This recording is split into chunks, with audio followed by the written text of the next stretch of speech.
a man that existed amongst the companions who used to, you'd see him talking normal and smiling or laughing, and then suddenly at occasions he would start to cry, and cry so much until he went unconscious.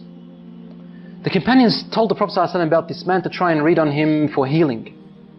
So the Prophet ﷺ called this man and wanted to help him. He took him aside and said, what happens to you, my brother?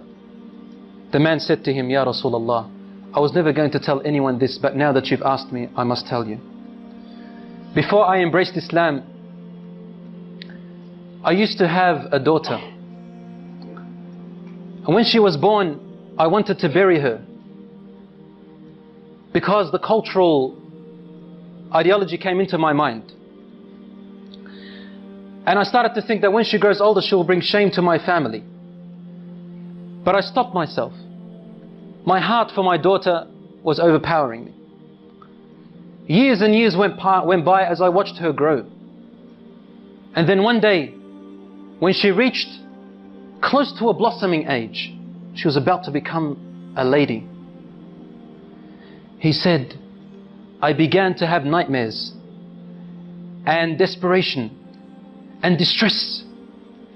The pain of my culturalism came into me, thinking of the shame that my daughter is going to bring with me if she walked off with another fellow and brought shame to all my ancestors. Day by day, I wanted to do something, but then my heart, my love stopped me. Until one day, he said, I could not handle it anymore, Ya Rasulullah. I said to her mother, dress her up with neat clothes and comb her hair nicely and decorate her face and tell her your father today is taking you out to a party, a celebration, so that she can play with the other friends of hers. The mother knew that the father was up to a plot and a plan. So she dressed her daughter up.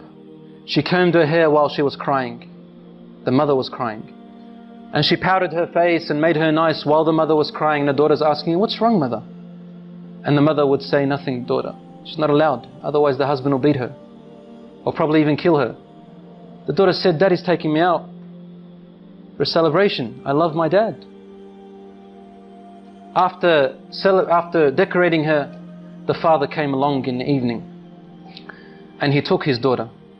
The wife grabbed her husband's hand and said to him and whispered to him, but his daughter could hear, and she said some words that made his heart shiver, and the daughter to remember.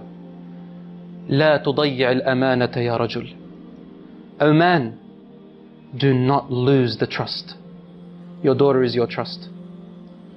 The man took his daughter away, and on his way he's thinking to himself, what am I going to do? And the daughter is playing around her father, thinking that her father loves her. He said, I approached a very deep well which was steep and deep, and it had rocks, sharp rocks at the bottom. He said, suddenly the pains and agonies of my culturism came and burnt me.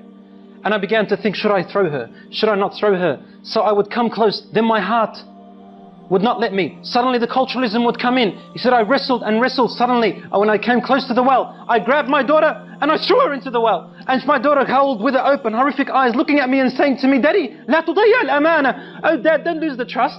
Don't lose the trust, Daddy. The man then threw her into the well. He said, Ya Rasulullah. She kept falling, saying, لا تضيع الأمانة يا أبي. لا تضيع الأمانة, until her tiny voice went away. I couldn't hear her anymore and she died, Ya Rasulullah. The Prophet ﷺ looked up at him and his beard was soaked with tears. ﷺ. And the Prophet ﷺ's beard was soaked with tears, and he said to him, if Allah subhanahu wa ta'ala was to allow me to punish anyone for the killing and murder of anyone before Islam, I would have started with you. I would have started with you. The Prophet ﷺ was the most compassionate, even to the women. And he used to say to them, Mahlan bil qawarir. Take care of your precious pearls, your daughters and your wives. Stawsu bin nisa'i khayra. Have kindness towards your wives and be patient with them.